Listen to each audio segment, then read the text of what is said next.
Hello friends, welcome to Azure. In this video, we'll talk about the very important concept of cloud computing, which is virtualization. You can say that there is no cloud computing without virtualization. Let's have a look at the today's agenda. What are we going to cover? So in this video, we'll talk about what is virtualization. We'll talk about the key terms that are used in virtualization like host, guest, hypervisor. We'll also see the different types of hypervisor, and then in the end we'll talk about different types of virtualization. Okay, and we'll end up this video by looking at the advantages and disadvantages of virtualization. Now, what is virtualization? So virtualization is a process of creating a virtual version of something. Could be compute power, it could be a server, it could be a storage, networking, etc. So in very simple words, virtualization is a way or an approach to create virtual version of physical computing resources. Now we know the definition of virtualization. So the next question is how virtualization can be achieved.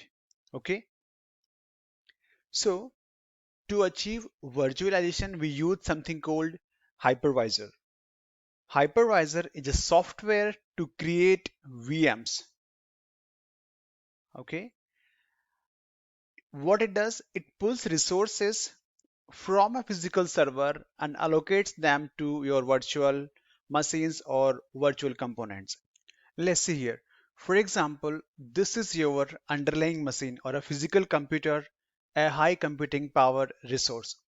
Now, and here we have hypervisor. On top of that, we have all our virtual machines. Now it's the responsibility of the hypervisor to pull the resources from the physical computer and allocate the resources to the virtual components. Now here you can think of like you have multiple VMs and you can use these VMs as per your business requirement. You can use a virtual machine as a database server like Oracle DB server or SQL server, or as an application server or email server. So depending on your business requirement. Okay, let's move forward. Now let's talk about some critical terms that we use in virtualization. The very first one is a host. Now what is a host? Host is a physical computer, or you can say it's a high computing power resource. Okay. So in this diagram here, the underlying black box is your physical computer. So it's an host. Okay. Next is a guest. Now what is a guest? Guest is your virtual machine. So here in this diagram, these cubes, right? These cubes are virtual machines. So these all are guests. So basically we have three guest machines or three VMs. Okay. Next is hypervisor. Now we know what is hypervisor. Hypervisor is a software. So it works in between your underlying machine, your physical computer and your virtual machines. Okay. So for example, we have something called VMware, which is one of the hypervisor available in the market. Okay. Now let's talk about hypervisor types. So there are two types of the hypervisor available. One is type 1 and another one is type 2. So we'll talk about each one here. Let's begin. So the very first component, we're talking about type 1 first. So the very first component is your host, which is your physical computer. Okay. Then we have hypervisor, type 1 hypervisor, which is also known as bare metal. Okay. And it forms the virtualization layer. So basically here you have your host, your physical computer, and on top of that you have hypervisor installed. As I told you earlier, hypervisor is a software. Okay, so now on our physical computer we have installed the hypervisor. There is no operating system in between. So basically here we have the metal piece, computer, physical resource, and on top of that we have hypervisor, which is type 1. Now we can make use of this hypervisor to create multiple VMs or virtual machines. Like here we have one virtual machine. Now I can install any operating system depending on my business requirement in this particular virtual machine. For example, I have installed Windows, and on top of that I can install all my required applications. Right? Now by using Hypervisor I can create multiple VMs like next virtual machine, and in this virtual machine I can install Linux and then all my required applications. Similarly, I can have one more VM having Unix operating system and all the required applications. So this is the good part of Hypervisor, that you can make use of the Hypervisor to create multiple instances or multiple VMs. Now it's a responsibility of the Hypervisor to control or manage these VMs, or to manage all the resources which are being used by each VM. Let's talk about type 2. Here we have our host similar to type 1, and then here we have operating system which was missing in type 1. So basically on top of physical computer we have operating system, and then we have hypervisor which is a software. Right? Now our hypervisor is not directly controlling the physical resources, so it works with operating system to manage the resources which are being used by different VMs. Okay, so similar to the type 1, here also by using hypervisor type 2 I can create multiple VMs and can install different OS. Now the difference is here we are using operating system on top of physical computer which was missing in type 1, and here hypervisor, it works with operating system to manage the resources or to manage the computing power which is being used by multiple VMs. Okay, let's understand type 1 again. So type 1 is also known as bare metal hypervisor. So basically here you have your computer, your physical resource, and then we have hypervisor. Now you can make use of hypervisor to create multiple machines. Okay, now let's have some examples.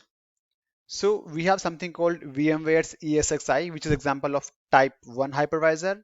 We have Microsoft Hyper-V, and then we have KVM. Okay, so these are the few examples of type 1 hypervisor, and few characteristics of type 1, that type 1 hypervisor runs directly on top of the physical server or host hardware. We know that. Type 1 hypervisor acts like your operating system, and it controls and manages all the VMs. Like it is more feasible, secure, and it provides high latency, and it is most common in the market. Okay, now type 2, which is also known as hosted hypervisor or VMM, which is virtual machine monitor. Okay, now here your computer system or physical computer is exactly like the way we have in type 1, but here in between hypervisor and physical computer we have something called operating system. So it can be your Windows, Linux, Ubuntu, or Unix flavor, right? And then we have all the VMs.